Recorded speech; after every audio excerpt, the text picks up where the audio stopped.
wonder what powers the Iron Man suits? It's just not an arc reactor. It is pure electricity. Then define electricity. That is rate of flow of charges ആണ് അറിയപ്പെടുന്നത്. I is equal to Q by T.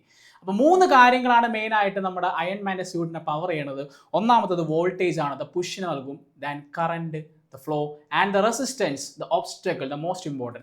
ഈ മൂന്ന് കാര്യങ്ങളെ connect ചെയ്യുന്ന golden rule ഉണ്ട്, nothing but Ohm's law ആണ്. That is V is equal to IR ആണ്. ഈ മൂന്ന് കാര്യങ്ങൾ നമ്മൾ പഠിച്ചു കഴിഞ്ഞാൽ I is equal to V by R and R is equal to V by I.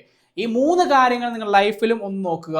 അതായത് ദ വോൾട്ടേജിനെ പോലെ push forward with the power, and കറണ്ടിനെ പോലെ keep moving no matter what, and റെസിസ്റ്റൻസിനെ പോലെ നമുക്ക് എന്ത് ചെയ്യണം, ഒബ്സ്റ്റക്കിൾസ് എല്ലാം തടഞ്ഞ് stand strong against the pressure, and you will get that super power and become the super hero.